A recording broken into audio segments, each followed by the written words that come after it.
pessoal, sejam bem-vindos à nossa aula. Hoje nós vamos falar sobre planejamento e controle de atividades e capacidades. Essa é a temática da nossa aula. Vamos a seguir. Bom, então o que é planejamento e o que é controle dentro dos processos produtivos? Planejamento, né, é a formalização do que se pretende que aconteça em determinado momento no futuro. É uma declaração de intenção. E o controle é o processo de lidar com as variações que ocorrem ao longo da implementação do plano. Dentro de processos produtivos, os fatores que vão influenciar o nosso planejamento e o nosso controle de atividades é o volume de itens que emergem do seu processo produtivo, né? Volume de saídas, volume de insumos que você trabalha, né? E a variedade de itens que você tem, né? Então, a diversidade de opções que você coloca no mercado. Isso tudo vai impactar, vai interferir no planejamento das nossas atividades, o que fazer, quando fazer, como fazer, ok? E como você vai monitorar e controlar todo o sistema. Bom, continuando nessa lógica do volume e a variedade de itens, eles vão impactar na resposta ao consumidor, né? Então, o tempo que leva para você atender a demanda do seu consumidor, o tempo para atender, né, ou responder aos requisitos do consumidor, que é esse horizonte do planejamento.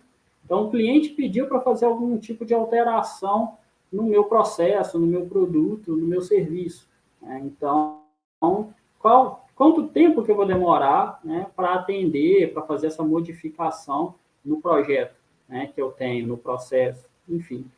A robustez, né? Então, qualquer problema ou perturbação que ocorrer no meu processo, né, como que eu respondo a isso, qual a agilidade que eu tenho, né, para responder a esses problemas que podem ocorrer, né, no cotidiano aí de uma organização. As principais decisões de planejamento, né? O que eu tenho que tomar de decisão? Então, a quantidade de itens, o tempo para executar, né? Tudo isso, o volume e a variedade de itens, né, irão impactar, tornando mais complexa ou menos complexa a operação.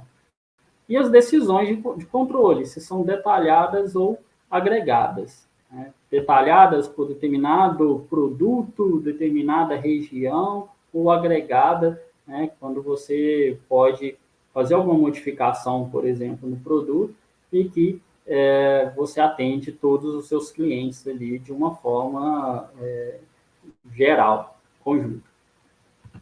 Bom, para visualizar melhor isso, nós temos essa tabela aqui, que mostra, né, todas essas variáveis, a interpretação delas, e dois exemplos, um escritório de arquitetura e uma empresa de suprimento de eletricidades, né? O que a gente pode fazer essa comparação aqui com várias organizações, com vários tipos de empresas, ok, pessoal? Né? Mas, lembrando, né, um escritório de arquitetura aqui, né, vai trabalhar basicamente, né, com serviço, né, suprimento de eletricidades aí também, né, fornecendo a energia para a população, né? E aí a gente pode comparar um pouquinho aqui o volume de trabalho e a variedade de trabalho que essas duas organizações têm, né? A arquitetura trabalha com maior variedade de opções, né, de acordo com a demanda que o cliente vai pedir de um projeto, ok? Lembra que a gente viu lá, né, tipo de processos de projeto, ok? E aqui o suprimento de eletricidades, né, trabalha já de uma forma mais agregada, né? O volume é grande, só que a variedade é pequena aqui no trabalho, ok? Então vamos lá nessa comparação, acompanhe. A resposta ao consumidor, né, o tempo para atender o consumidor num escritório de arquitetura, né, é relativamente lenta, no sentido de o tempo de execução do projeto, o tempo de construção, elaboração desse projeto, né, ele um pouco lento por N variáveis que podem impactar, né, nesse projeto. ok? E lembrando aqui, pessoal, que a gente faz essa comparação de lento, rápido, curto, longo, é sempre uma comparação que a gente faz com outro tipo de organização, ok? Então, é óbvio que não pode ser muito lento, porque, né, o cliente ele tem uma demanda ali para ser atendido o mais rápido possível, né? Mas a gente está classificando se é lento, se é rápido, comparando processos produtivos. Já o suprimento de eletricidade, a resposta ao consumidor tem que ser muito mais rápida, né? Então, teve uma falha, por exemplo, por causa de chuva, caiu a energia.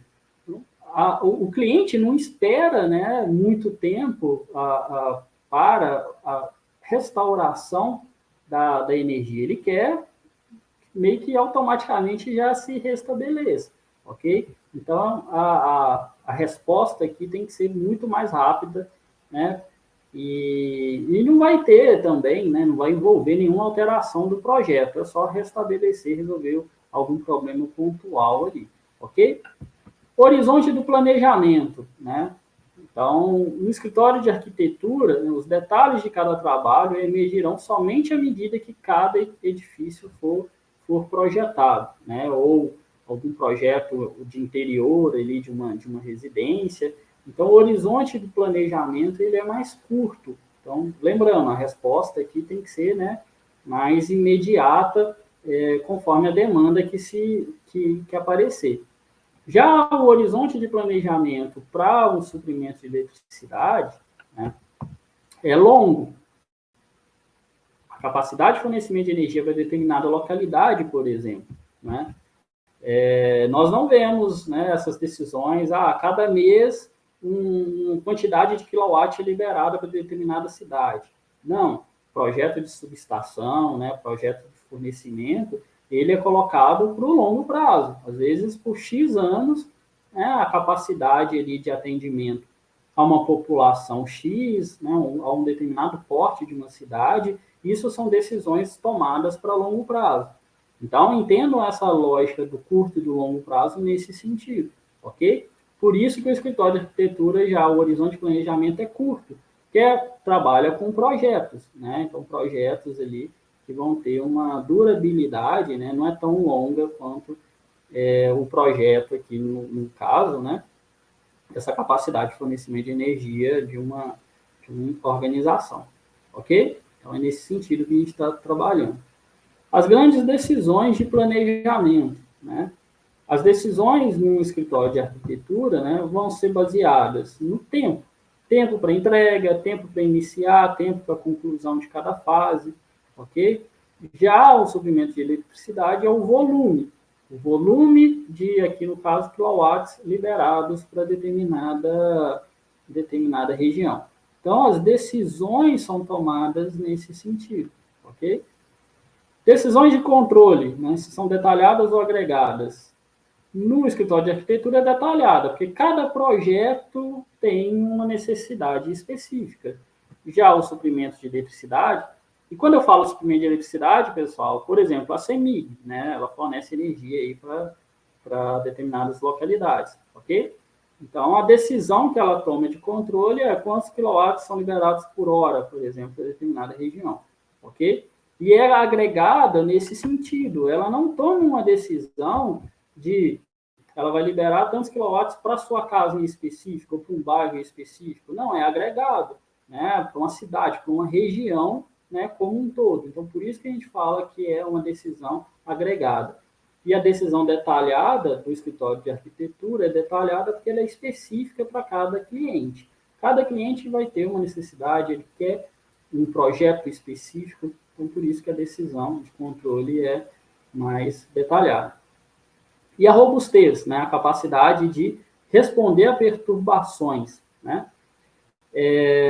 alta no escritório de arquitetura e baixa no suprimento de eletricidade, né.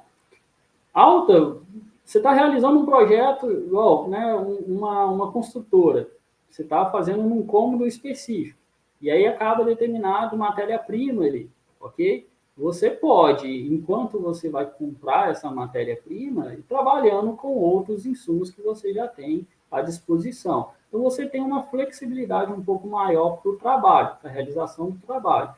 Já o suprimento de eletricidade, né, ela é baixa em comparação. Né? Se um gerador falha, o fornecimento, né, de uma grande região, por exemplo, pode ser, ou um bairro, né, pode ser comprometido.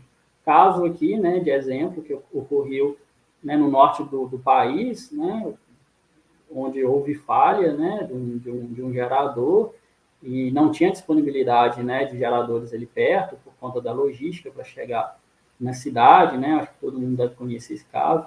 Se não conhecerem, né, podem pesquisar aí na internet, né? Várias ocasiões que já ocorreram isso aí no nosso país. Então, até a troca desse gerador, né? Então, as famílias tiveram que ficar um tempinho sem energia, e gerou, né, todo o transtorno, etc. Então, a capacidade, às vezes, de responder, né, a perturbações aí grandes, né, num suprimento de eletricidade é um pouco mais baixo, ok?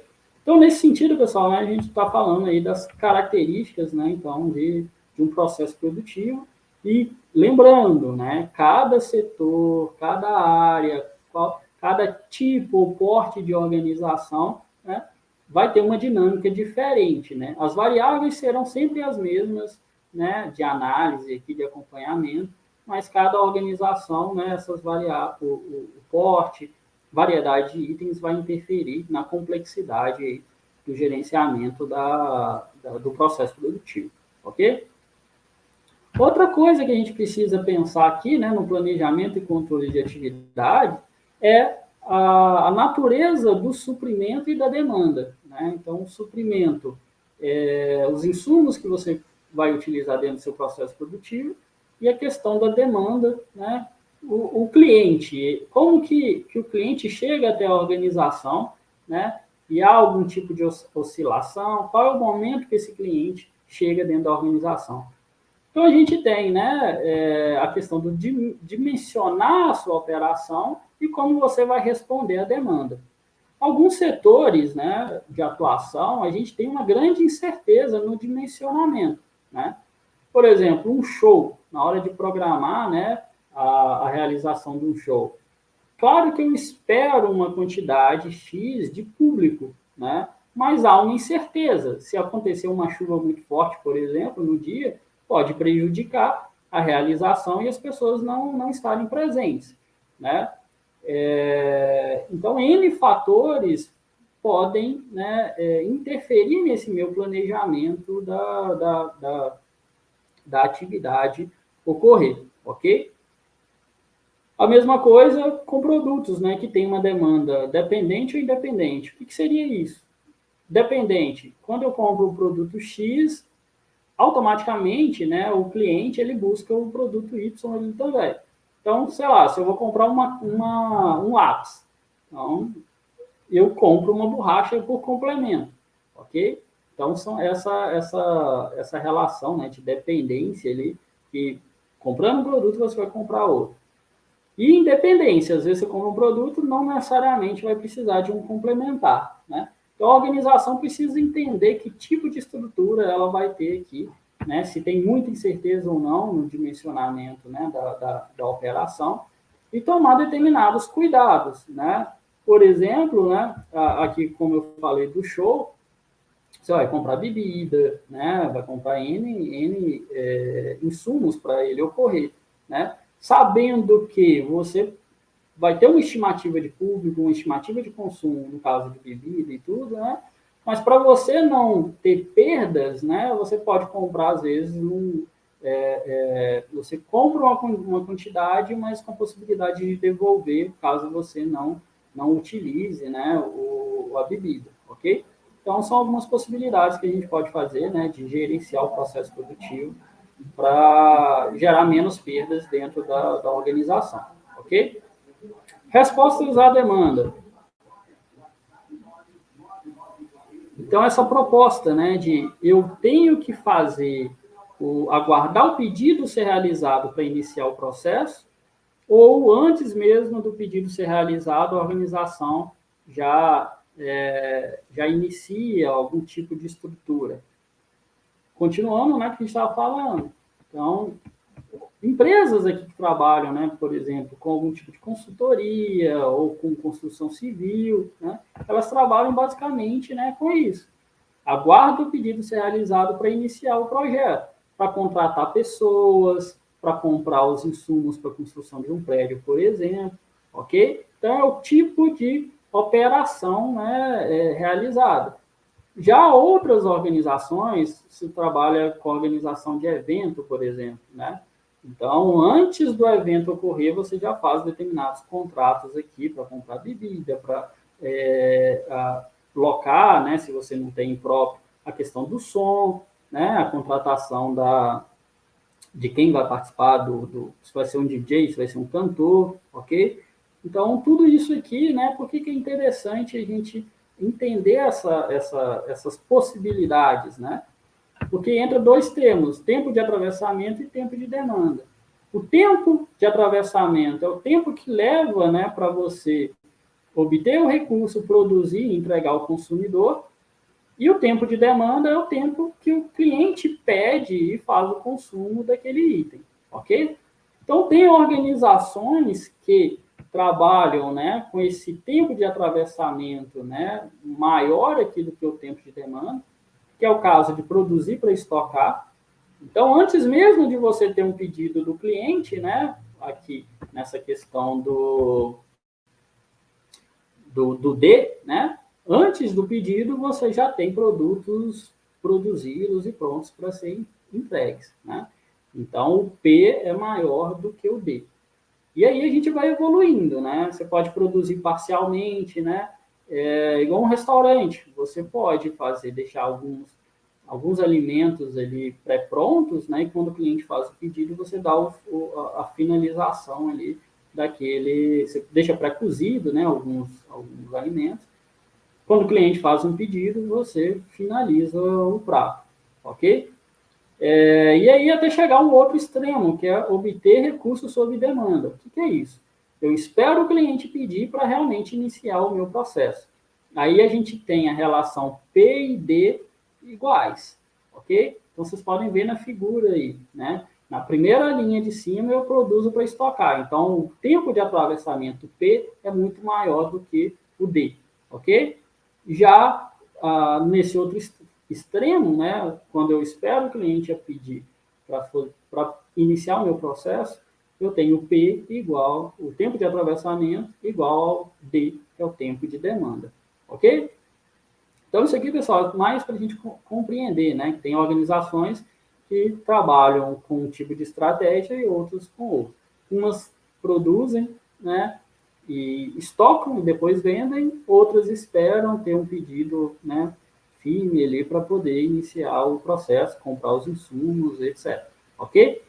Isso aqui é importante entender, né, porque vai nos ajudar, né, a compreender a estrutura de custos da organização, ok? A possibilidade também, né, de rentabilizar o seu negócio, ok? Então, é muito importante definir, né, qual é a estratégia que a sua organização vai ter, né, quanto a essa questão. Ok? Então, torna-se necessário entender a característica do negócio para melhor planejar e controlar as atividades produtivas. Bom, pessoal, então, né, essa aqui é a primeira parte da aula e aí a gente vai prosseguindo, né, nos outros vídeos. Né? Bons estudos. Olá, pessoal, sejam bem-vindos e bem-vindas à nossa aula. Vamos dar continuidade ao tema do planejamento e controle de atividades e capacidades. Bom, dentro de decisões, né, de planejamento e controle, nós temos decisões de programação, de carregamento, sequenciamento e controle.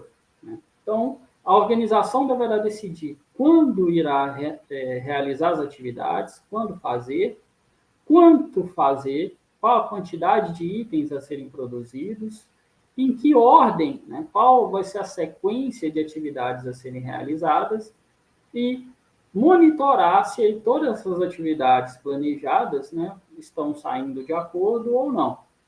e realizar, né, as manobras aí corretivas. Então, vamos ver cada um desses pontos. É importante compreender, né, que nós temos condicionantes, temos fatores que vão interferir nessa operação, como eu já venho falando com vocês ao longo das aulas que nós estamos já realizando. Então, o volume e a variedade de itens vai impactar na complexidade da sua operação, o tamanho da força de trabalho, com quantas pessoas você tem contratado, né, dentro da sua equipe, a estrutura física, né, necessária para a operação ocorrer, para o processo produtivo, né, ser executado. Então, qual estrutura você tem, isso aí vai impactar muito, né, nos tempos de produção que você tem. O horário de funcionamento da organização também, né? Então, são variáveis aqui que impactam no planejamento, controle, e vão impactar na resposta à demanda, resposta ao cliente e a capacidade produtiva que a sua operação terá. Bom, vamos lá. Então, a primeira questão, né? O carregamento, né? Pode ser uma palavra, né, diferente, assim, né? Mas dentro aqui de operações significa que é a quantidade de trabalho alocada para um centro de trabalho. Então, o que quer dizer isso? A quantidade de trabalho que, por exemplo, né, eu posso alocar a um colaborador dentro da minha organização. Ou a quantidade de trabalho que eu estou alocando, né, para um equipamento, para uma máquina realizar. Ok? E aqui, qual que é o interessante, né, da gente visualizar, que nós vamos falar aqui mais à frente, né? Do tempo que esse colaborador ou essa máquina estão disponíveis realmente para o trabalho, né? Não é porque uma pessoa trabalha 8 horas por dia que ela, 8 horas por dia, será produtiva, correto? A mesma coisa não é porque um equipamento está ligado que, né, ele realmente está sendo produtivo todo aquele momento, ok? Então, qual que é a diferença, então, entre o tempo disponível máximo, né, que seria essas 8 horas que uma pessoa está disponível para trabalhar na empresa, né, ou o equipamento que ele está ligado, e realmente o tempo operacional útil, né? Qual que é a diferença? O que influencia aí nessa diferença, né? Então, nós vamos ver, né, que do tempo, né, vamos dizer que em 24 horas o seu equipamento está à disposição da organização. No entanto, né, ele não trabalha as 24 horas totais. O que vai acontecer? Né? Eu tenho que ter tempo, né, de preparar e realizar trocas, né, nesse equipamento. Imagina, eu tenho uma batedeira industrial. E aí eu tenho as pinças, né, de uma forma para bater determinado tipo de produto, né, e para outro tipo de produto eu vou precisar de mudar as pinças dela, ok? Eu tenho que trocar uma correia ou fazer uma configuração diferente no equipamento. Durante essa configuração, o equipamento vai estar parado. Então, eu estou perdendo, né, produção ali naquele momento que ele está parado. Então, é nesse caso que é a preparação e trocas, ok? O tempo que eu estou lubrificando um determinado equipamento, eu estou limpando, né, para tirar o resíduo de um produto para usar novamente o equipamento com outro tipo de produto, ok? Então, é esse tempo de preparação e trocas que eu estou me referindo. Eu posso ter uma quebra do equipamento e até o tempo de conserto, né, e ele voltar a ser produtivo novamente. Posso ter equipamento parado porque não tem demanda por um produto específico que eu estaria utilizando ele, né?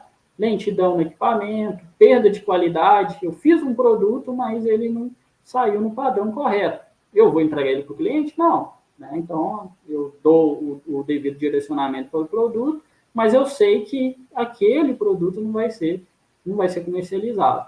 Então, nessa ótica, né, nós temos isso que eu estou colocando, né?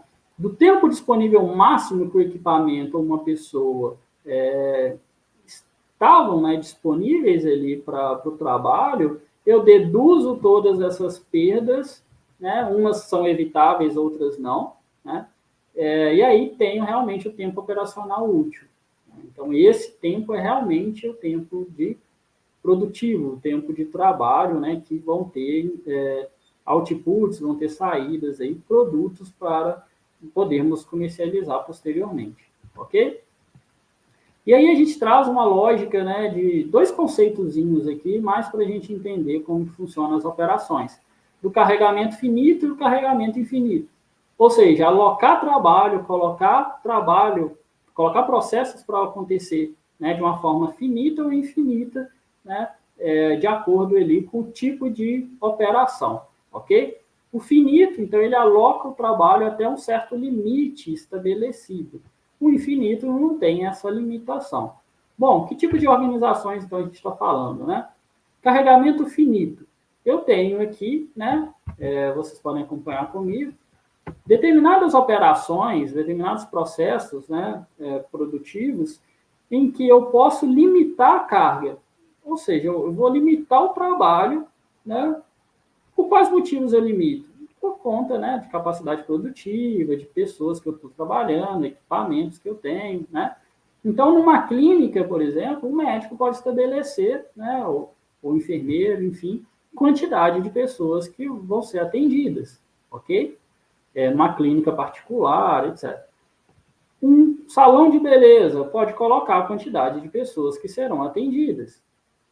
Lembrando, né, que essa questão dos recursos, né, disponíveis, né, que podem levar a essa questão da limitação, né? O horário também de trabalho vai interferir aqui.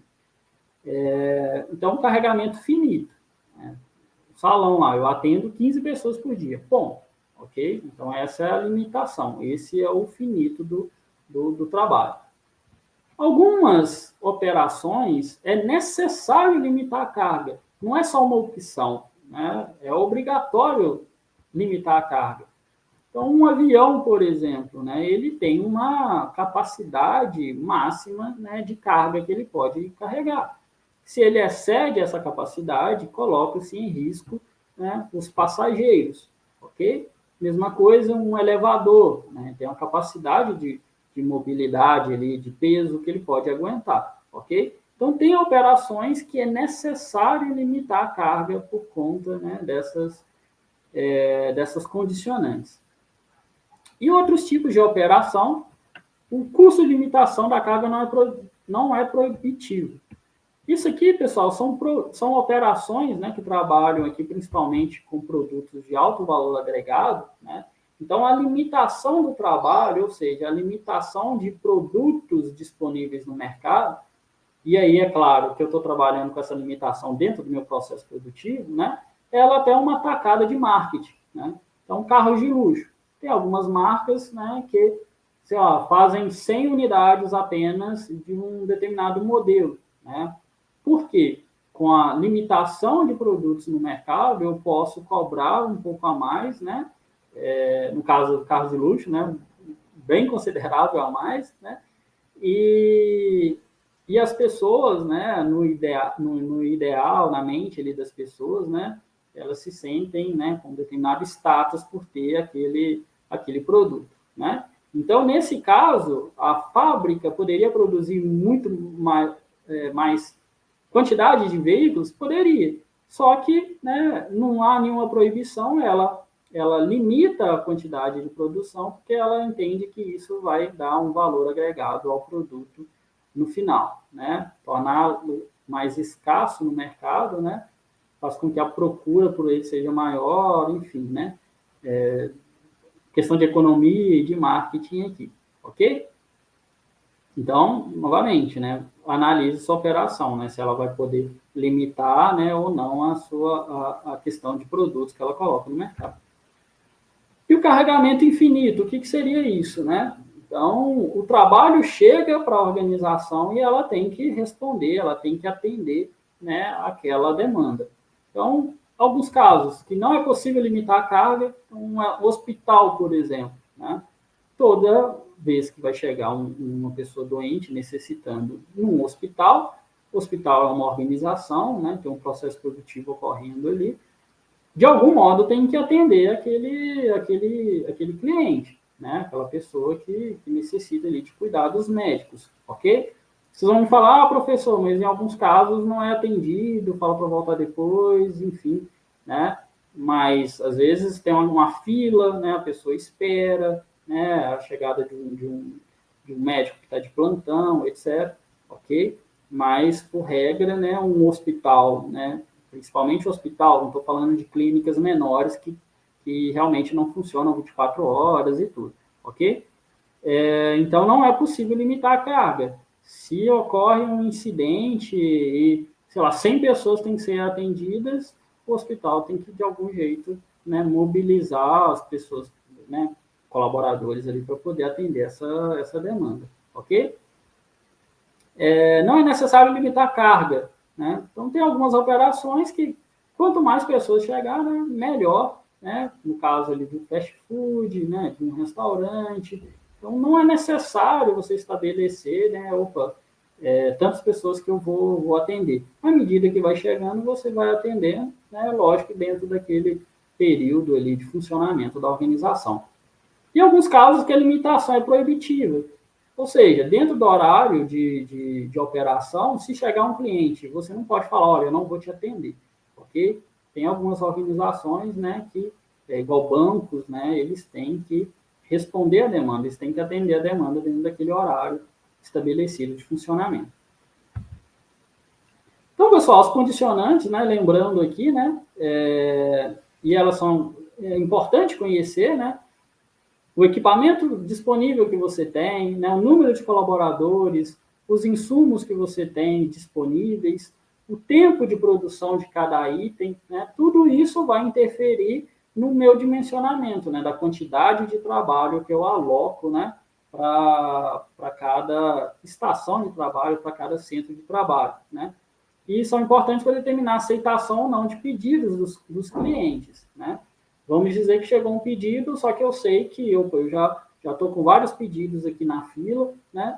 Então, você já que visualiza isso, que seus recursos, né, já estão todos ocupados, você pode negociar com o cliente e jogar a entrega para uma data posterior, né? Ou realmente negar esse pedido, né? Que é muito melhor do que prometer e não conseguir cumprir, ok? Então, tem essa lógica, né? E é importante também a gente entender, né, os recursos que nós temos, como que a demanda se comporta e tudo, né? Porque até para visualizar a necessidade ou de você reduzir a quantidade de recursos disponíveis ou aumentar. Por exemplo, você trabalha, né, numa organização e tem X atendentes, né? Se você está vendo, né, que cada atendente, né, não já chegou o máximo de pessoas que ele pode atender, né, diariamente, ok? Então, ou seja, é necessário contratar mais pessoas, ok? Agora, se você tem essa mesma quantidade, mas está vendo que a demanda está muito pequena, né, talvez seja necessário reduzir o número de colaboradores. A mesma coisa com maquinário também, a gente vai trabalhar com essa ótica, ok? Então, por isso é interessante entender como que é essa dinâmica do carregamento dentro da organização. Outra questão, e aí, pessoal, né, como dica, né, se vocês quiserem dar uma pausa agora na aula, retornar, né, rever, para vocês compreenderem melhor, né, seria interessante. Agora, nós vamos falar sobre sequenciamento, ou seja, né, quais as possibilidades que eu tenho, né, de ordenar a sequência de realização das atividades dentro da minha organização, né? Então, alguns fatores aqui, por exemplo, as restrições físicas da organização, às vezes, elas que vão direcionar a sequência de atividades que eu tenho que realizar, né? Então, eu tenho determinado equipamento, né, a quantidade de equipamentos que eu tenho, né, e os pedidos que vão chegando. Então, eu olho o pedido que eu tenho, olho o equipamento, né? Então, primeiro eu tenho que cortar para depois fazer uma solda em determinado item, né? Então, conforme aquele equipamento que eu tenho, que eu vou direcionar, opa, quem vem primeiro, qual etapa que eu faço primeiro, qual etapa que eu vou fazendo posteriormente. Então, há essas possibilidades aqui, né, dentro do sequenciamento. A própria natureza física dos materiais processados, como eu disse, né? O que eu tenho que fazer com o material primeiro, né? Se eu estou trabalhando com alimento, às vezes eu tenho que cozinhar primeiro, né? Antes de você misturar com algum outro produto e levar para o cliente, ok? Então, a própria dinâmica do produto, né? Do alimento, no caso, que vai me direcionar a sequência de atividades que eu devo realizar, ok? Outra questão, a prioridade ao consumidor, né? Tem organizações, né, que elas segmentam os serviços dela ali, até os produtos, né, conforme o público-alvo que ela tem, né? Então, eu dei o exemplo aqui de bancos, né? Então, bancos têm os clientes, né, de varejo normais e tem clientes, né, que ali eles são tratados, né, com uma certa personalização, customização no trabalho, né? Por quê? Esses clientes movimentam mais recursos financeiros dentro da organização e aí, né, são criadas essas classificações, por exemplo, Itaú Personalité, o Bradesco Prime, né? Então, todos esses clientes dentro dessa categoria, né, vão ser, às vezes, atendidos com prioridade, ok? E aqui também, né, uma classificação, né, no hospital, quando a gente, né, precisa de atendimento, né, você vai, passa por uma triagem primeiro, né, e identifica lá por cores, né, se é urgente, se não é urgente, né? Então, ali é um processo produtivo, né? Foi pensado esse procedimento, né? Para organizar, para delimitar qual sequência de atendimento que o médico vai ter, ok? Dentro dessa prioridade. Alguns outros critérios, né, que a gente tem é a data prometida. Então, o cliente chegou na organização, né, pediu por um serviço ou um produto que ele está querendo comprar, e aí você, enquanto organização, vai estipular para ele, né, colocar para ele, olha, na data X eu consigo entregar esse produto para você, né? Então, pela data prometida, pela data acordada com os clientes, você pode organizar a sequência de realização dos produtos, ok? PEPs e WEPs. Primeiro que entra, primeiro que sai. Último que entra, primeiro que sai, né? Então, são duas possibilidades também. O primeiro que entra, primeiro que sai. Chegou um serviço agora, chegou um cliente, eu já pego e já atendo ele. Então, primeiro que entra, primeiro pedido que chegou é o pedido que já sai, que eu já atendi e já, né, já digamos, não existe mais na fila, ok? O EPS já seria, né, o último, digamos, o último da fila que entrou, que chegou o cliente, é o primeiro que eu atendo, né? O EPS pode funcionar nessa lógica da prioridade, né? Às vezes o cliente chega, mas ele é um cliente especial ali da organização, ok? Então, mesmo ele chegando depois dos outros, ele vai ser atendido primeiro. Então, entra dentro dessa lógica, ok? E eu posso sequenciar as atividades pelo tempo da operação. Quer ver um exemplo? Né? Às vezes a gente chega numa organização, né, pede para fazer algum tipo de operação, né? E como é uma coisa tão simples, né, o operador, o atendente, ele para o que ele está fazendo, vai lá, resolve para a gente vai embora, né? Então, ele passou o nosso trabalho na frente dos outros, por quê? Porque era mais rápido, né? Ele conseguia resolver ali, liberar já o cliente, poder ter uma receita, né? Receber mais rápido o dinheiro também, ok? Então, é essa dinâmica, né, que acontece aí no dia a dia, né, de sequenciar, de organizar a ordem das atividades sem realizar pelo tempo. Agora, às vezes, trabalho que é muito longo, né, você pode deixar ele um pouco para depois, né, para ser realizado, né, explicar para o cliente, né, que é um trabalho que exige mais etapas, exige um maior cuidado. Então, você pode sequenciar por isso também, né? Ou fazer curtos primeiro, para depois pegar, né, as atividades que precisam de um maior tempo, né? Ou ao contrário, dependendo aí da operação. Aqui, pessoal, é só um esboço, né? Só uma tabelinha para a gente conseguir um pouco enxergar isso, né? Falando, acredito que vocês, pela experiência, né, do dia a dia, e até como consumidores, a gente já consegue visualizar isso, mas a gente pode montar uma tabelinha para acompanhamento, lembra do controle, né, das atividades? Então, é importante que a empresa tenha planilhas, tenha sistemas de informação que a ajudem a fazer todo esse monitoramento do processo produtivo, ok? Até é importante, né, eu fazer um parêntese aqui, que o controle, né, eu não vou falar especificamente sobre ele. A todo momento, né, a gente está falando, né, de como planejar e controlar a atividade, fazer o acompanhamento. Então, colocar isso numa planilha, né, se a operação não é muito complexa, uma planilha às vezes já resolve, né? Agora, quanto maior o número, volume de itens e variedade de itens, né? Se a gente pega grandes empresas, elas têm, né, contratado sistemas de informação para ajudar, né, elas a fazer esse gerenciamento. No mercado, a gente tem uma gama variada de processos, de sistemas, né, que ajudam no gerenciamento de processos. Eu não vou entrar no mérito aqui, né? Mas quem tiver curiosidade, eu sugiro, né, pesquisar na internet. Vocês acham aí soluções muito interessantes para agilizar o trabalho, né, nesse setor. Bom, então, né, para o sequenciamento, nós temos aqui uma planilhazinha muito básica, né, mas já dá para a gente ter uma ideia. Então, tem qual a sequência de trabalho que eu vou fazer, quem eu faço o primeiro, quem vai ser o segundo, o terceiro e por aí vai, né? O tempo de processo, quanto tempo que leva para fazer o produto X, ou a etapa X, ok? Quando eu inicio, qual que é o início, né? O início aqui, pessoal, a gente pode fazer com data, pode ser o início por hora, ok? Então, isso aí vai variar conforme o tipo de controle que você está fazendo. Então, qual que é o início e qual que é o término? Qual que é a data que eu passei para o cliente que eu vou entregar para ele? E aqui os atrasos. Ora, professor, para que colocar atraso na tabela? Porque os atrasos, pessoal, é bom, imagina, finalizou um determinado mês, você vai analisar, vai controlar como que ocorreu sua operação.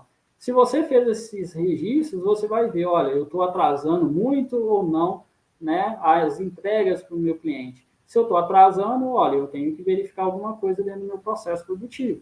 É um equipamento lento, é um colaborador, às vezes, que não está desempenhando muito bem, é um colaborador que faltou e atrapalhou toda a execução do meu processo produtivo. Eu preciso identificar, né, quais variáveis impactaram nesse atraso, né, e tomar decisão em cima disso, ok? E aqui, né, então, a gente pode preencher aqui conforme esses modelos que eu falei, pela data prometida, PEPS, UEPS e o tempo da operação. Aqui eu vou fazer para vocês, né, um exemplo pelo PEPS. Né? Então, você tem uma sequência de trabalho A, B, C, D e E. Então, eles estão aqui já colocados, porque o A chegou primeiro, depois veio o B, o C e por aí vai. Ok? Então, eu tenho tempo de processamento em dias de cada um. Então, para fazer o A, o item A, eu levo 5 dias. Para fazer o B, eu levo 3 dias. Ok? E assim sucessivamente. O início. O início aqui está como zero, pessoal, é mais a título de realização do exercício, né? Mas qual que seria o início? Seria a data que você está começando a manufaturar esse produto, né? A data que você está começando a prestar o serviço, ok? Que você colocaria aqui. Então, início 0, término 5. Por quê? São 5 dias de processamento. Vamos dizer que esse produto chegou e eu prometi ao cliente que eu entregaria no dia 6, ok? Então, houve atraso? Não. Por quê? Eu comecei no dia 0, entreguei no dia 5. Então, não houve atraso. Vamos fazer o B. Tempo de processamento, 3 dias. Levam 3 dias para eu trabalhar, né, fazer o item B. Eu iniciei ele, já que é sequencial, né? Então, depois do A. Então, eu comecei lá no dia 5. E mais 3 dias para fazer, terminei no dia 8. Só que eu tinha prometido no meu cliente que ia entregar no dia 5, né? Entreguei no dia 8. O que aconteceu? Houve um atraso de 3 dias, ok? E aí eu vou né, realizando isso para os demais itens, né, da mesma forma, ok? Então, para que é importante fazer, né, esse tipo de controle? Porque eu vou identificar os atrasos e vou identificar qual que é o melhor método a ser trabalhado aqui, né? É pelo PEPS?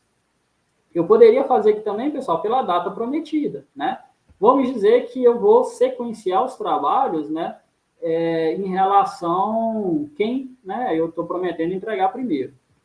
Então, vamos lá, né? Quem que eu prometi entregar mais rápido aqui? Foi o item E, que é no terceiro dia aqui, no dia 3, né, que eu vou entregar o E. Então, o E seria o meu primeiro trabalho a ser realizado. E, posteriormente, eu vou fazendo, né, conforme a data prometida. No dia 3, no dia 5, eu prometi entregar o B, ok?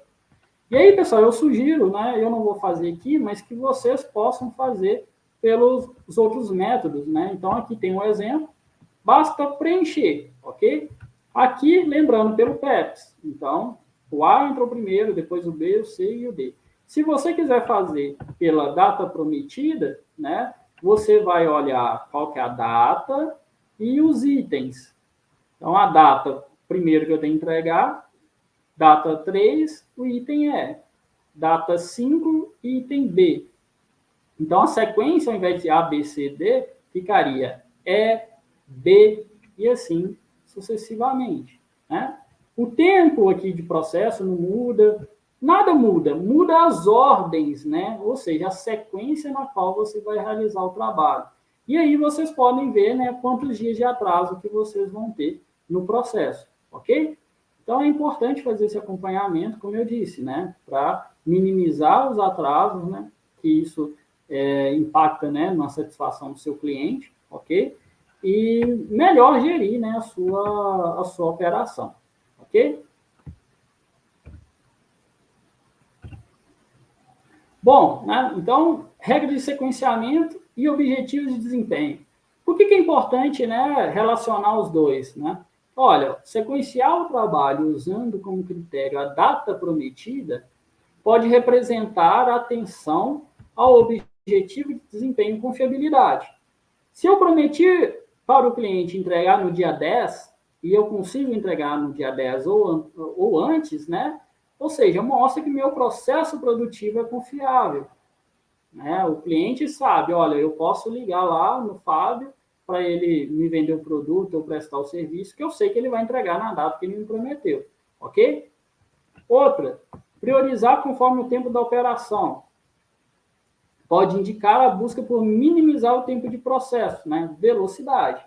Como eu disse, é uma atividade muito fácil aqui, né? Então, eu, como operador, realizo e entrego para o cliente. Então, eu fui veloz, né? Objetivo de desempenho e velocidade.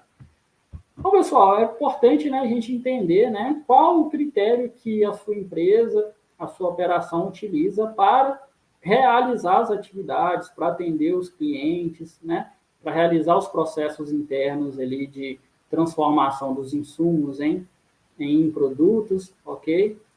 Visando sempre, como eu disse, né, a agilidade do processo, garantir confiabilidade do processo e atender, né, da melhor forma possível o seu consumidor, ok? Bom, pessoal, então essa é a parte 2 da nossa aula, né? Então, deem uma pausa, né? Revejam a aula, tirem suas dúvidas, ok? E para dar prosseguimento, que ainda nós temos algumas aulas sobre esse assunto, ok? Bons estudos.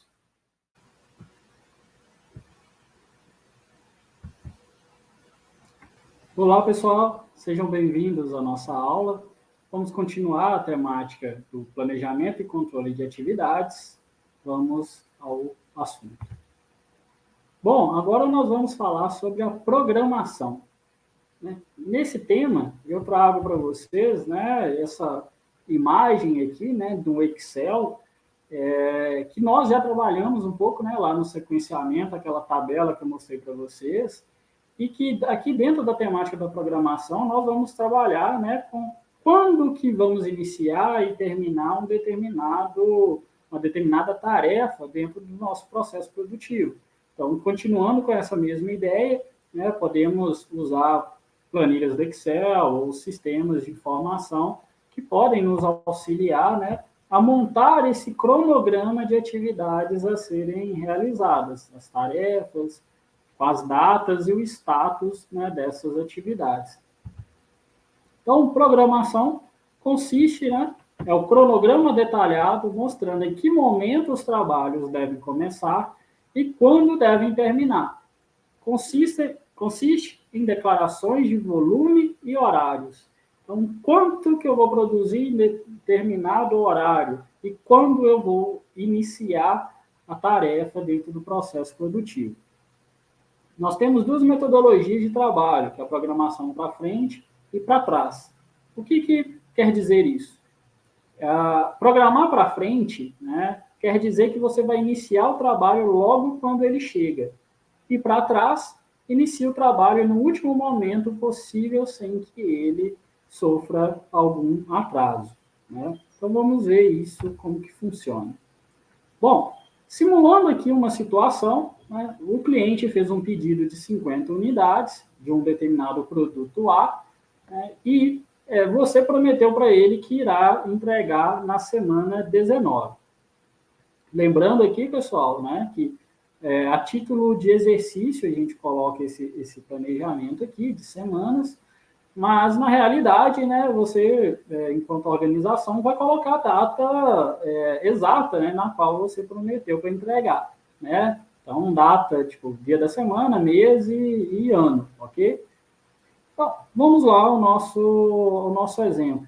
Só a título também de recordação, lembrem aqui, né, que já discutimos aí, acho que anteriormente, sobre o nível, né? Temos o nível A aqui, que é o produto final, e B, C, D e E são subcomponentes desse produto A, ok? Então, para montar A, eu preciso de B e C. E para montar C, eu preciso de um componente D e E. Uma peça, um parafuso, enfim, né? Um ingrediente numa receita, ok? LT é o lead time, é o tempo de espera, né? O tempo para produzir ou montar aquele elemento. Então, aqui nós temos um cronograma, né? Onde é identificado que o produto A eu preciso de montar, né? Para montá-lo, eu preciso de uma semana. Então, se eu prometo para entregar lá na semana 19, vamos aqui, né, conceber que é no fim da semana, se eu preciso de uma semana para trabalhar o item, no início da semana eu já posso montar, começar a montagem dessas unidades, né? Então, na semana 19, eu coloco para montagem do item A. Bom, o item A ele é composto por B e C, né? D e E. B, como um subcomponente, eu não posso montar ele aqui, né? Nesse nosso exercício, na mesma semana que A. Eu preciso já ter ele pronto. Então, considerando que esse item, né, eu vou manufaturar esse item ainda, eu não tenho estoque, eu preciso de produzi-lo, ok? B, eu preciso de 2 semanas de lead time, 2 semanas de operação para produzi-lo. Se para a semana 19 eu preciso dele para montar o item A, então o que eu vou fazer? Eu preciso da semana 18 e a semana 17 para a produção do item B, ok? Então, observem que essa é a lógica de programar para trás, né? Se eu vou entregar o item lá no final da semana 19, né, então eu vou programando todos os componentes dele, as peças, né, a serem produzidas antes dessa data final, né, do fim da semana do dia 19, de modo que eu não vou atrasar. Vai estar no limite ali, né, de produção, da data prometida, ao cliente, mas eu não vou atrasar, né, o meu pedido. Então, prosseguindo, eu faço a mesma lógica com os outros itens. A peça C, o componente C, eu preciso de uma semana para produzir ele. Então, só a semana 18 já é suficiente. O item D e o item E são subcomponentes de C. Então, o que eu faço? Antes de montar o C ou de produzir o C, eu tenho que manufaturar, eu tenho que produzir D e E. D precisa de uma semana para a produção. Então, eu faço ele na semana 17. E precisam de 2 semanas. Então, eu faço na semana 17 e na semana 16. Ponto. Eu fiz a programação, né, de elaboração do produto A e programei para trás, né? Trazendo como referência o dia da entrega né, a semana da entrega, que é 19, e fiz a programação toda anterior a isso. Então, eu sei que na semana, né, 16 eu começo a fazer esse produto. E eu consigo concluir, né, o pedido sem nenhum tipo aqui de atraso, ok? Então, isso é programar para trás. Programar para frente já é diferente. Então, vamos considerar novamente que o pedido foi feito para ser entregue na semana 19. Mas digamos que eu estou na semana 6 aqui que o pedido foi feito, então programar para frente é fazer, assim que chegar o pedido, eu já coloco, né, já movimento pessoas, equipamentos para manufaturar, para executar o pedido. Então, chegou na semana 6 mesmo eu já começo a fazer os itens, né? Então, lembrando, eu tenho que fazer os subcomponentes até chegar à montagem do produto final. Então, eu começo a fazer 2 semanas, 6 e 7, faço o D na semana 7, porque ele precisa de uma semana só, ok? O C eu vou fazer na semana 8, porque eu vou usar o E e o D para montar ele, ok? E B, eu começo na semana 7, faço semana 8, e aí no início da semana 9 aqui eu já tenho todos os subcomponentes, eu faço a montagem, né, do produto, que é o item A, ok? Essas quantidades no momento, né, tá ali, OP 40 unidades, né? Então é ordem de produção, 40 unidades.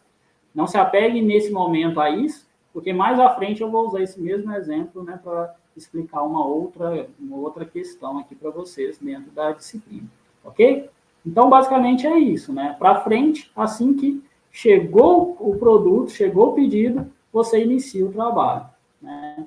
E para trás, você coloca, né, a data prometida e faz a programação anterior ali, né, de modo que não vá atrasar, ok?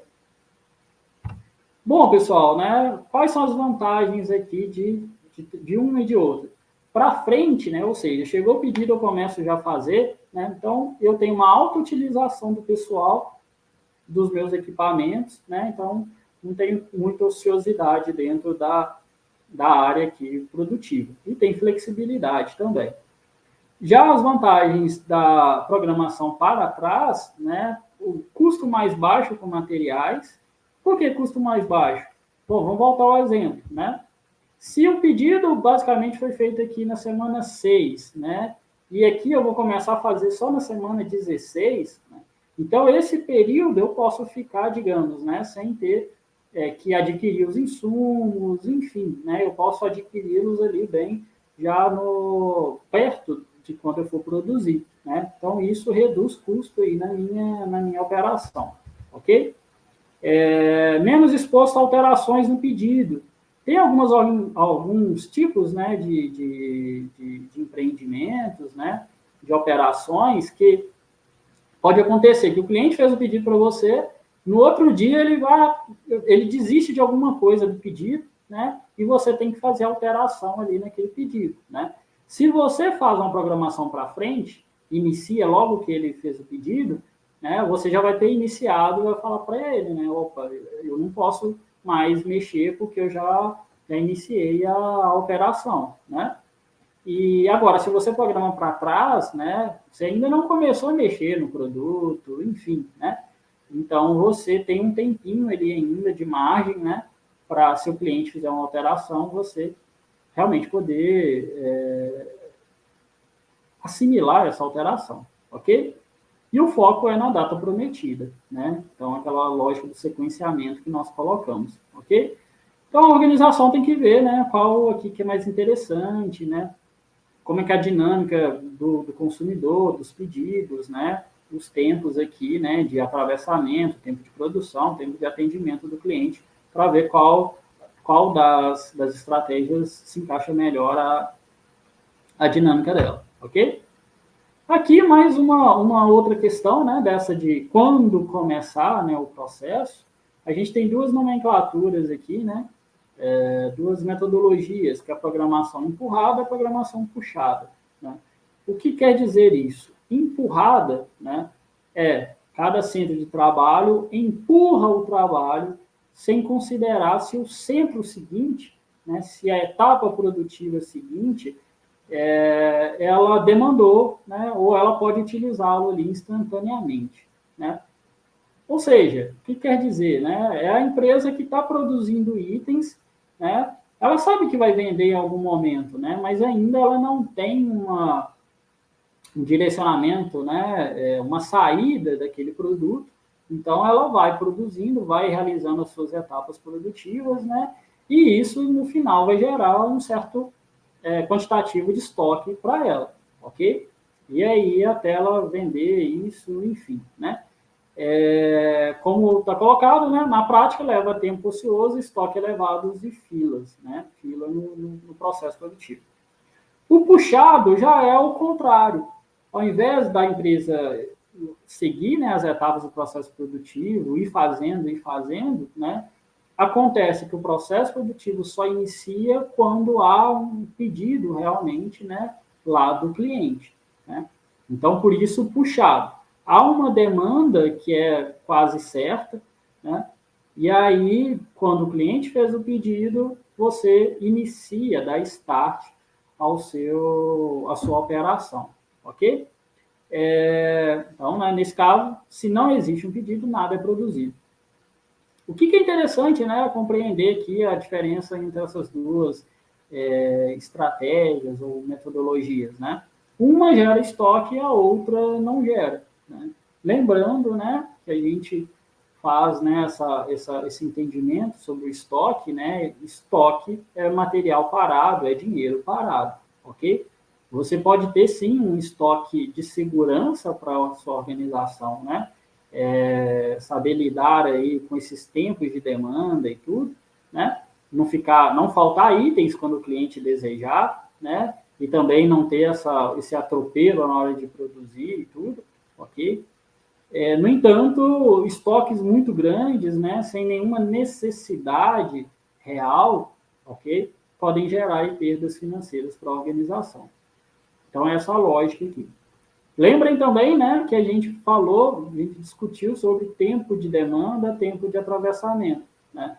Fazer para estoque, né, ou fazer sobre encomenda. Essa mesma lógica aqui da programação empurrada ou programação puxada, né? Revejam a aula lá que vocês vão compreender muito bem qual que é a relação aqui entre esses dois. Empurrada, fazer para estoque, puxada, fazer sobre encomenda. Bom, então a principal tarefa, né, de programar, de saber quando você vai iniciar uma atividade, qual o volume de produção que você vai ter ali, né, naquele momento, é garantir que o número suficiente de pessoas e equipamentos também, né, estejam trabalhando, estejam em disponibilidade, né, naquele momento, para proporcionar uma capacidade, né, de atendimento à demanda, uma capacidade adequada, ok? Aqui, né, só a título de curiosidade, alguns exemplos, né? Uma polícia vai fazer uma blitz em determinado local. Quando ocorrem eventos, né, grandes eventos em cidades, né, o que acontece? Há uma conversa, né, entre o organizador do evento e as forças policiais, né, para reforçar o efetivo, né? Então você sabe, você programa, né, a quantidade de pessoas, a quantidade de viaturas, né, de equipamentos que serão necessários para dar suporte àquela demanda específica ali, né, aquele pedido ali, ok? Mesma coisa, às vezes, no hospital, que tem que se programar, né, programar a operação, né, mobilizar ali recursos para esse mesmo evento, né, que a gente sabe, infelizmente, às vezes com grandes eventos que ocorrem, né, podem acontecer alguns problemas, acidentes, enfim, que até os hospitais têm que ficar preparados aí para dar um suporte também, né, e a operação de telemarketing, ok? Então, pessoal, né, quais fatores são considerados aqui que vão influenciar esse cronograma, né, de quando as atividades vão iniciar, né, o volume, etc. Então, você tem que saber, né, o horário de trabalho, né, qual é a escala de trabalho dos colaboradores, né, horário de funcionamento da organização, como que vão ser divididas, né, as escalas de folga, de férias dos colaboradores, ok? Algum período de treinamento que você tira a sua equipe ali, né, da área de produção realmente, né, eles não vão estar produzindo algo, né, para levar para um treinamento. Então, isso tem que ser muito bem planejado, programado, para não impactar aí no atendimento aos pedidos do nosso consumidor, ok? Então, né, a gente tem que buscar que a capacidade produtiva nossa atenda a demanda, né, o tamanho de cada turno, né, não seja tão longo nem pequeno, né, para atender a demanda e para não deixar insatisfeitos colaboradores também, né, usar muito hora extra, né, acaba que vai gerando insatisfação, prejudica a vida pessoal do colaborador, né, que não pode se programar, não pode, enfim, né, viajar, etc. Algumas coisas pessoais que vão prejudicar porque ele não sabe qual que é a programação de trabalho que a empresa tem, ok? Os dias de folga, né, acompanham o acordo coletivo feito com os colaboradores, as férias e outros períodos, né, não, feriados e tudo, né, não prejudiquem, novamente, a capacidade de responder à demanda, ok? E tenha alguma flexibilidade na sua operação para lidar com situações, né, no caso, uma doença de um funcionário, né, um aumento repentino da demanda. Então, é importante nós realizarmos, né, essa programação muito bem feita, novamente, utilizando planilhas, utilizando algum tipo de sistema de informação, né, dado o tamanho, aí, às vezes, da sua equipe, né, vários funcionários, o tamanho, né, da sua própria organização, né. Então, quanto maior, um pouco mais complexo, né, para gerenciamento, e requer esse acompanhamento, né, de perto aí do gestor. Então, pessoal, né, a gente encerra, né, o planejamento e controle de atividades. O próximo tópico a gente vai falar sobre planejamento e controle de capacidade, né, da capacidade produtiva da organização. Ok? Bons estudos. Olá, pessoal, sejam bem-vindos, bem-vindas à nossa aula. Nós vamos hoje falar sobre planejamento e controle de capacidades. Bom, segundo Slack e Chambers, capacidade de uma operação é o máximo nível de atividade de valor adicionado em determinado período de tempo que o processo pode realizar sob condições normais de operação. Então, para facilitar aqui o entendimento, né, os autores fazem uma distinção entre capacidade e a noção de volume. Bom, vamos pegar, né, um exemplo bem claro aqui, né, uma garrafa de refrigerante, né? Então, uma garrafa de 2 litros. Se a gente olhar, né, quanto de líquido nós conseguimos colocar, né, dentro dessa garrafa? Bom, 2 litros, correto? Então, esse é o volume de líquido que cabe dentro dessa garrafa. Agora, se eu quiser encher um outro recipiente com essa garrafa, né, um recipiente aí de 40 litros, né, eu consigo fazer essa operação? O que eu vou precisar de realizar? Pensa aí. Bom, né, então, com uma garrafa de 2 litros, para eu encher um recipiente de 40 litros, o que eu vou ter que fazer? Né, eu vou ter que fazer 20 viagens, ok? Então, o Slack, ele traz para a gente, né, principalmente esse tópico, né, essa expressão, o período de tempo, como um fator determinante da capacidade, né, de uma operação, nesse sentido. Se eu olho para a garrafa e falo que a capacidade dela, né, é de 2 litros, né, nesse entendimento que o Slack coloca, né, não está correto. Porque se eu realizar mais operações ali, né, mais viagens, que é lógico que eu vou gastar um tempo um pouco maior, né, para encher esse recipiente de 40 litros, mas eu vou sim atingir, né, esse objetivo que eu tenho, ok? Então, a noção de volume seria a quantidade de pessoas, a quantidade de equipamentos, né, a quantidade de produtos ali que eu posso realizar, né, em um ponto específico ali no tempo. E a noção de capacidade é quando, né, eu posso extrapolar isso, né? Imagina, eu tenho uma sala onde eu posso, né? Quantas pessoas cabem em uma sala? Uma sala, vamos dar um exemplo, cabem 6 pessoas. Esse é o volume de pessoas que cabem ali, né, em determinado momento. Só que, se eu tenho um consultório, né, nessa sala, eu posso atender durante o dia inteiro, ok? Então, se são 6 clientes que eu consigo atender, né, por hora, eu vou conseguir agora, né, em 8 horas, 48 clientes a serem atendidos. Essa é a capacidade produtiva ali, diária da minha operação, ok? Então, ele traz muito essa lógica. Então, o tempo, né, é um fator fundamental aqui na determinação, né, da capacidade máxima de atendimento, né, da demanda ali, de operação da sua organização, ok? Segundo os autores, né, a tarefa de determinar a capacidade efetiva da operação produtiva, né, de forma que ela possa responder à demanda. Né, tudo isso aí que eu falei, que envolve o planejamento e controle, né, de capacidade. Então, significa decidir como a operação deve reagir a flutuações da demanda também. Né? A gente vai ver um pouquinho disso mais à frente.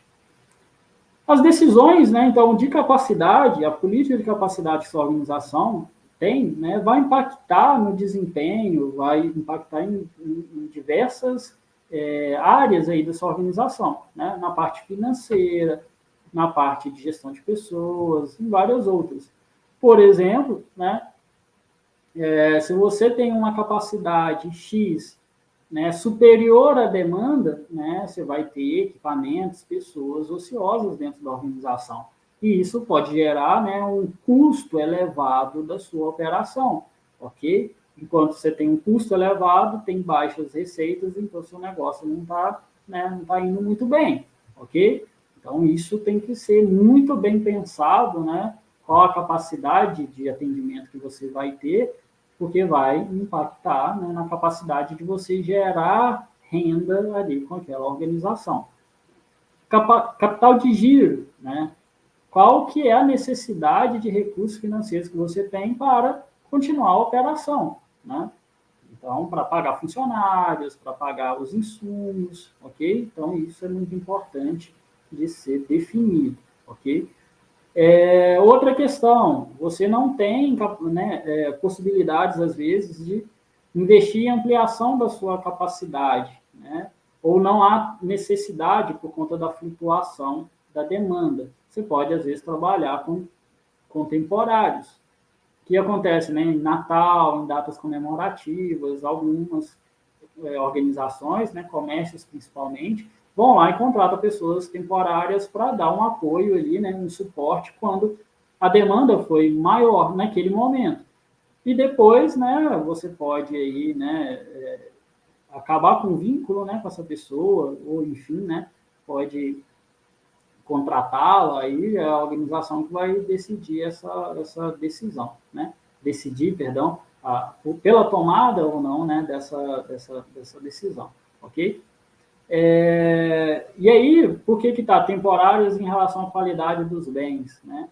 Porque se você coloca um colaborador também em uma época que há uma demanda muito alta, né, pelos produtos ou serviços da organização, e às vezes não dá tempo de treinar ele de forma adequada, né? Isso pode impactar na qualidade do bem, na satisfação, né, do consumidor, ok? Então são fatores que nesse gerenciamento, nesse planejamento e controle da capacidade e das atividades vai interferir aí no cotidiano da organização. A quantidade de itens, né? Então, a velocidade de resposta à demanda, a flexibilidade que você tem, tudo isso, né? A decisão pela capacidade vai interferir nessas questões. Bom, a sazonalidade, né? Eu falei aqui um pouquinho inicialmente, né? Mas basicamente a demanda, ela sofre, né, influência, ela aumenta ou reduz, né, a quantidade de pessoas que demandam seu produto ou serviço, conforme algumas causas, né? O clima, por exemplo, influencia, né? Determinados produtos vendem mais no calor, outros vendem mais no inverno, ok? Em datas festivas, Natal, Páscoa, Dia dos Namorados, ok? Questões políticas, financeiras, questões sociais, uma moda, né, que estourou agora, então a demanda por determinado item aumentou por conta disso, ok? Então é importante entender como que a sazonalidade, né, como que as flutuações da demanda, né, e se existem, né, no setor que você, né, trabalha, em qual empresa que você vai estar trabalhando, para poder se programar para essas oscilações, ok? E mexer aí também, né, fazer, se for interessante, fazer a flutuação da capacidade organizacional também, ou não, né? Um exemplo dessa flutuação da capacidade é essa loja dos temporários, né? Então, no Natal, eu vou precisar que eu tenha uma loja de roupa, no Natal, o fluxo de pessoas, né, de clientes é maior, então eu vou contratar uma pessoa a mais.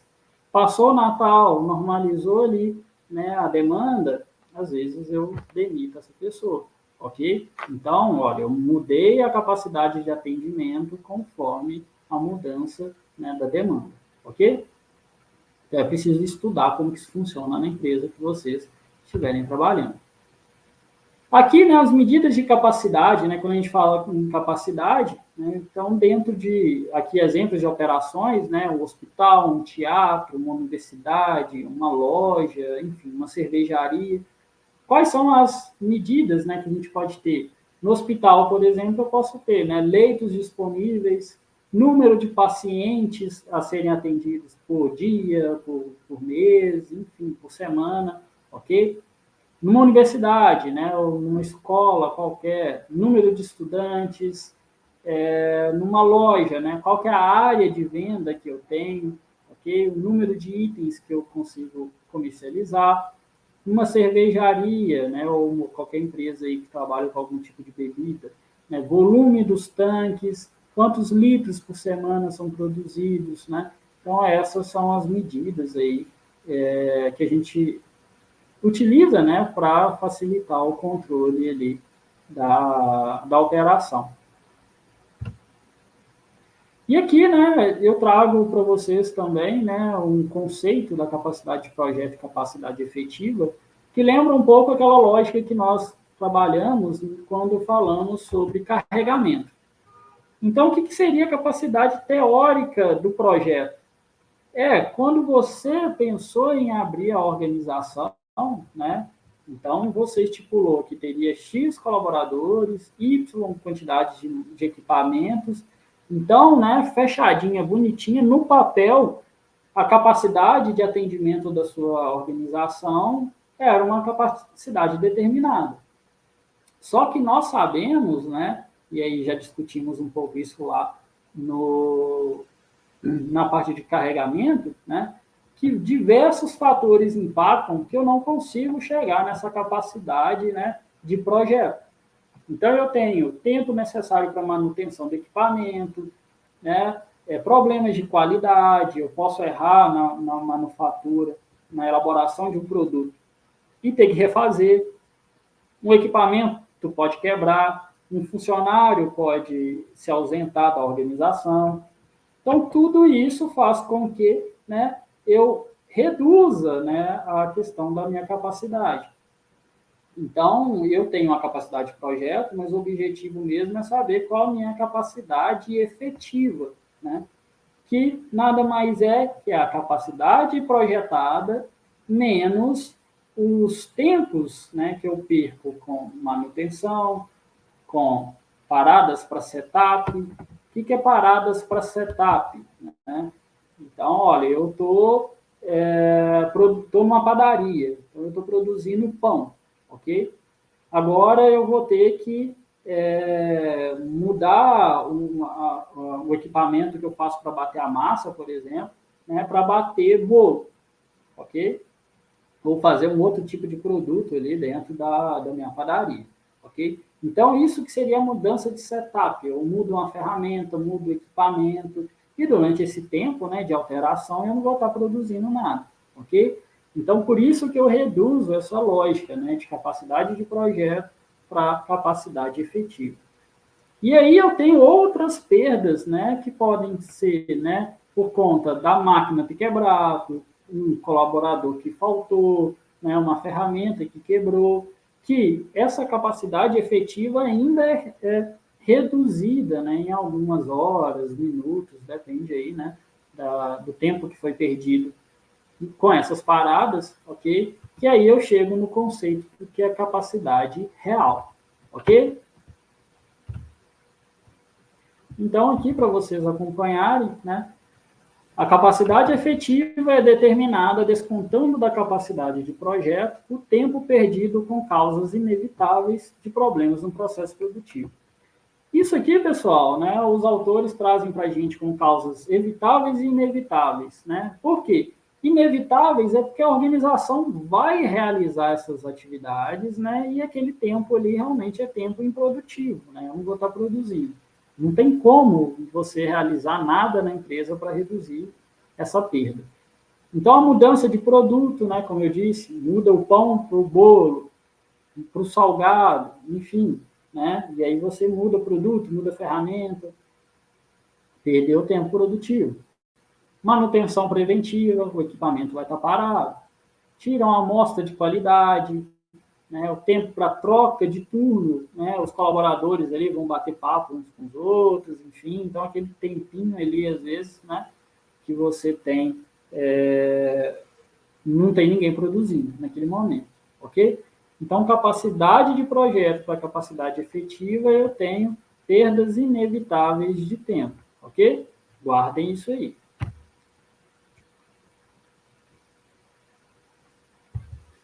E a capacidade real, né, não coloquei um slide aqui para vocês, mas seria a lógica, né, de você ter algumas perdas que são evitáveis, né, vamos retornar aqui, que seria, né, o absenteísmo, quebra de uma ferramenta, quebra de máquina. Como que você evita isso aqui? Né, tendo manutenção preventiva, né, tendo um acordo com seus colaboradores, né, para buscar. O absenteísmo é a falta, né, do seu colaborador ali no trabalho, né? Então, isso são evitáveis porque você pode conversar com o colaborador, né, ter uma cultura organizacional no qual o comprometimento de todos ali é muito bom, ok? E aí, né, então, a gente tem essa relação, né, da capacidade de projeto, tira as perdas inevitáveis, eu tenho capacidade efetiva. Tiro, né, mais algumas perdas evitáveis, eu tenho a capacidade real. A relação, né, nós temos um cálculo, né, algumas fórmulas que podem ser utilizadas aqui para a gente calcular, né, a utilização e a eficiência, né, de uma operação. Vou dar o exemplo aqui para vocês, né? Então, acompanhem comigo. Suponha que a ABC tem uma capacidade de projeto de 100 produtos por hora. Então, isso aqui foi o quanto que projetou a operação, ok? Então, vou chamar a capacidade de projeto de 100, né? CP. 100 produtos por hora. E que a empresa trabalhe 8 horas por dia e 5 dias por semana. Então, se eu quiser saber a capacidade de projeto semanal da empresa, o que eu faço? Capacidade de projeto é igual a 100 vezes, né, 1 hora, 8 horas que a empresa trabalha por dia, né, durante 5 dias por semana.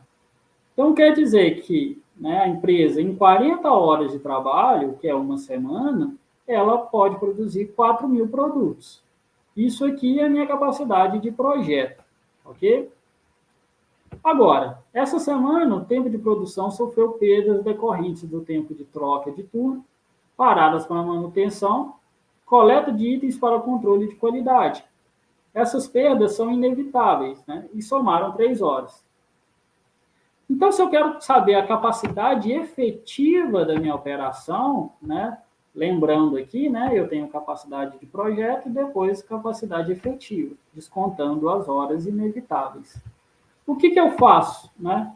Capacidade efetiva é igual a minha capacidade de projeto menos o tempo que eu perdi, né, com essas paradas, com as perdas inevitáveis. Então, se foram 3 horas, né, então 40 horas menos 3 horas, eu tenho 37 horas de tempo ali produtivo. Ou seja, 37 horas que é a minha capacidade efetiva, o quanto realmente a minha empresa está trabalhando, ok? E é isso que dá em horas, 37 horas. Se eu quero produtos, se cada hora, né, lembram que eu faço 100 produtos, então em 37 horas eu faço 3.700 produtos, ok? Agora, qual é a minha capacidade real? Vamos lembrando aqui, né, pela imagem, né?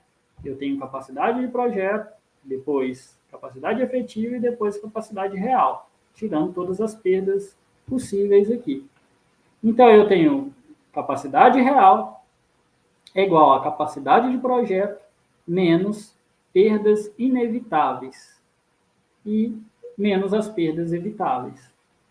Então, é 40 horas de capacidade de projeto, menos as 3 horas de perdas inevitáveis, menos as 7 horas, né, de perdas, de causas evitáveis aqui que o enunciado nos traz. Então, quer dizer que realmente a minha empresa está trabalhando quantas horas aqui por semana? 30 horas, ok? Naquela semana. E nessas 30 horas, se eu produzo 100 produtos por hora, eu tenho 3.000 produtos, ok? Então, isso aqui, né, é o dimensionamento de capacidade em relação à quantidade de produtos que eu estou produzindo em determinado período.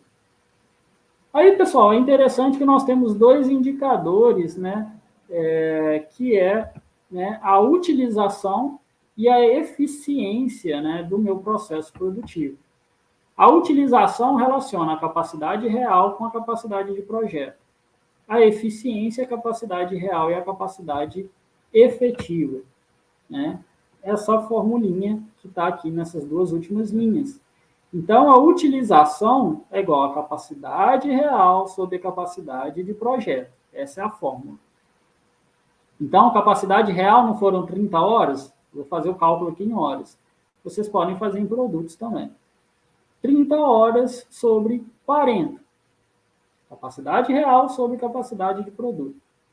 Então, quer dizer, vai dar 0,75. O que quer dizer isso? Que eu estou utilizando 75% da capacidade de projeto, ok? Essa é a minha utilização. Agora, o outro cálculo de eficiência é capacidade real sobre capacidade efetiva. Minha capacidade real são 30 produtos, são 30 horas, né, de produção. E minha capacidade efetiva são 37 horas. 30 dividido por 37 vai dar 0,81, ou 81%. O que quer dizer isso? Que eu estou usando 81% da capacidade efetiva da organização. Então, pessoal, esses são cálculos, né? Eu vou colocar, né, essas fórmulas aí para vocês, ok? Para vocês acompanharem. São importantes, né, para vocês compreenderem, né, o quanto realmente nós utilizamos da nossa capacidade, né? E isso ajuda aí a programação da organização, né, para ela saber realmente, né? Ela prometeria, por exemplo, né, fazer aí os seus 4.000 produtos semanais? Não, ela sabe que ela não consegue chegar a essa capacidade, né? Então, o valor referencial para ela aqui, né, seria basicamente os 3.000 produtos, que é a capacidade real que ela tem de produção, ok? Isso que ela usaria aí para programar os pedidos, né? Enfim, quanto que queria ter a programação anual da organização, ok? Então, é importante a gente compreender esses indicadores, essas variáveis aqui em termos de capacidade produtiva. Bom, né, para além desses cálculos, né, que a gente precisa fazer, há algumas formas também mais dinâmicas, né, para você lidar com a capacidade produtiva, né? Então, a organização faz essa política de capacidade constante, fala, olha, eu vou produzir, vamos usar o exemplo, né? 3.000 itens. E não importa se eu vou ter muita demanda ou não, né? Eu sempre vou produzir esses 3.000, né, produtos. Não vou reduzir, nem vou aumentar, né? Mesmo tendo flutuações no mercado, eu vou sempre manter essa capacidade. Pode acontecer isso. Tem empresas que fazem isso, né? Para tornar até um pouco mais fácil a tomada de decisão. Só chama atenção, né, que a gente tem que tomar cuidado com os custos de operação e com o estoque. Às vezes eu mantenho uma produção constante, mas a demanda, né, começa a cair bastante, né, e aí eu vou gerando estoque, né? Então o custo é elevado com a manutenção de estoque. Política de acompanhamento da demanda. O que acontece isso, né? À medida que o cliente vai chegando, eu vou atendendo ele, né? Então, tem até, né, colocado aí abaixo, né, para vocês, né, que é uma estratégia adequada em operações que não podem estocar sua produção, né? Imagina um salão de beleza, tem como estocar, né, uma chapinha, fazer uma unha, cortar um cabelo? Não, né? Então, é tipo de operação que ela vai acompanhar a quantidade de clientes que vão ter, né, vão chegando ali no salão ou qualquer outro tipo de organização que tem esse mesmo perfil, ok? É claro que eu sei aqui, né, que a minha capacidade, olha, eu tenho X colaboradores trabalhando, eu tenho X equipamentos que podem atender, né? Mas lembrando que capacidade, né, essa questão, o período de tempo que eu estou atendendo vai interferir, né? Então, por mais que eu tenha, sei lá, 3 colaboradores trabalhando comigo, né, eu não tenho capacidade de atender só 3 pessoas, né? Eu posso atender muito mais, porque eles vão trabalhar ali durante 8 horas por dia, por exemplo. Ok? E uma forma também de ajustar a capacidade, né? Que aí seria a gestão da demanda, né? Eu posso ter hora extra, ok? Então, eu aumento um pouquinho aí a minha capacidade produtiva. Eu posso variar o tamanho da força de trabalho, como eu disse, eu posso reduzir pessoas ou aumentar o número de pessoas dentro da minha organização, aumentar ou reduzir o número de equipamentos que eu tenho dentro da organização, ok? Usar pessoal em tempo parcial, subcontratar, né? Contratar temporários, ok? Acontece com alguns acordos, né? Que as empresas, elas até contratam outras empresas para fabricar para elas, né? Então, ela coloca num contrato como ela vai querer aquele produto, né? As especificações.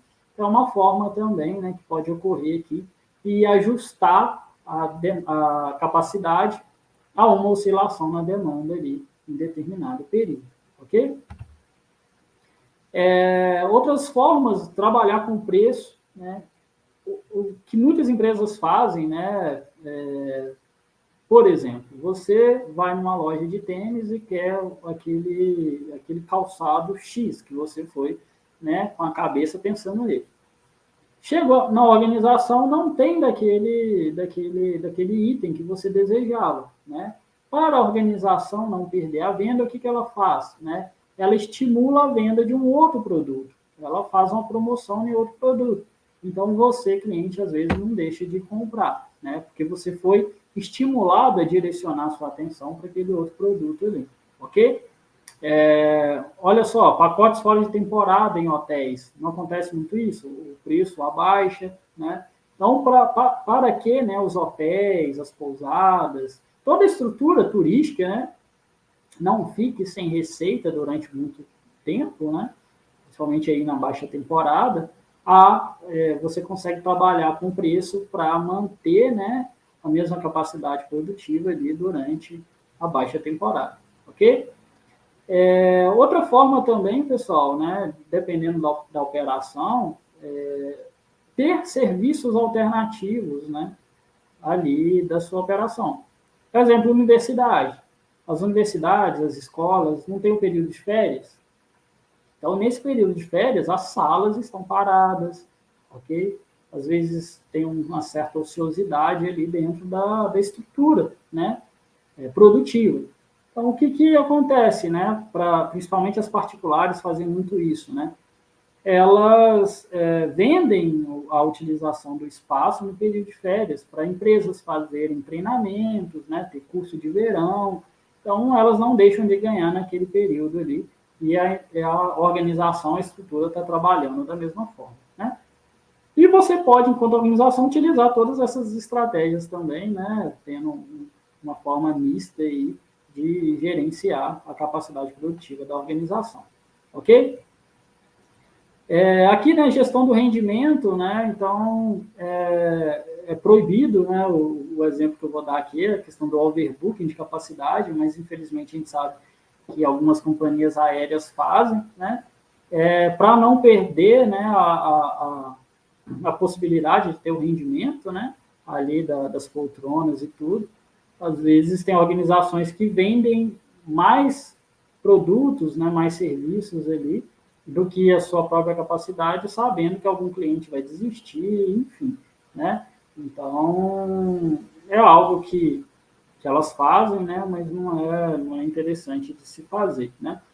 Mas a gestão do rendimento adequada seria isso, né? Ter um desconto em preço, para fazer com que, imagina, um avião, um ônibus, né? Você trabalha com transporte público, por exemplo, né? Ou vans particulares, para fazer com que você não viaje, né? Com alguma poltrona vazia, você pode fazer um desconto, né? Para algum cliente e ele completo, ok? Então, algumas possibilidades que a gente tem de gestão.